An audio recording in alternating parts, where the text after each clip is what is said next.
اس پرآشوب زمانے میں، اس بڑے امتحان کے وقت میں، اس مشکل گھڑی میں جب ہر شخص پریشان ہے، یہ وقت اس لیے نہیں ہے کہ اس وقت کو ہم ضائع کریں اور اس وقت میں ہم صرف یہ سوچیں کہ شاید یہ کسی اور کا کام ہے کہ وہ سب چیزیں ٹھیک کرے گا. ہمارا اپنا ایک رول ہے اس کے اندر، اور اس رول کے اندر جہاں اور چیزیں ہیں ہمیں احتیاط کرنی ہے جو ہمیں بتائی گئی ہیں. ان احتیاطوں کے تقاضوں کے علاوہ دعا کو ہمیں آگے بڑھانا ہے، اور سلسلہ دعا میں سب سے اہم دعا، یعنی کیا دعا مانگی، تو ایک بہترین دعا یہ ہے کہ دن میں جب فرصت مل جائے درود محمد و آل محمد پڑھیے.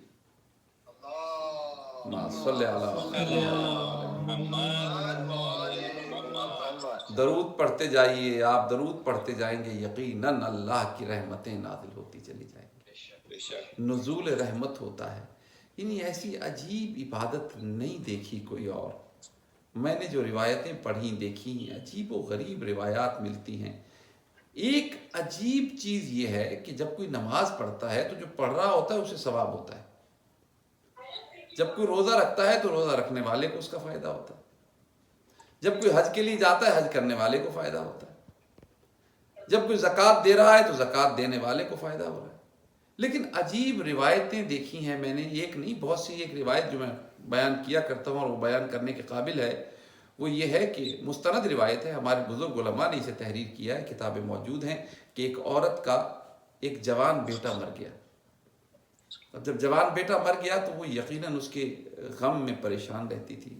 اس عورت کے غم کو بیان کرنا لفظوں میں تو ممکن نہیں ہوتا. جس کا جوان بیٹا مر جائے وہ بیچاری روتی رہتی تھی، غمزدہ تھی اپنے بیٹے کے لیے. ابھی بیٹے کے لیے غمزدہ تھی یا کچھ دن گزرے، اس نے خواب میں بیٹے کو دیکھا. اب جو دیکھا تو بیٹا عذاب میں گرفتار ہوا ہے. اب جب عذاب میں گرفتار دیکھا نا بیٹے کو تو پریشان ہو گئی.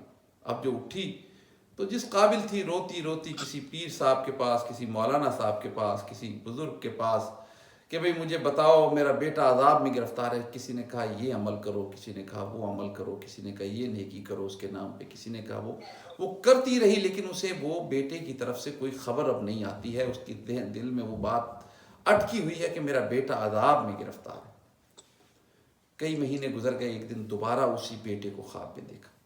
اب جو دیکھا تو حشاش بشاش بیٹھا ہوا، بالکل ٹھیک بہترین لباس پہنے بیٹھا ہے. کہا کیا ہوا، کیا تیرے سزائیں ختم ہو گئی؟ اس نے کہا سزائیں تو ختم نہیں ہوئی، البتہ عذاب ہٹا دیا گیا.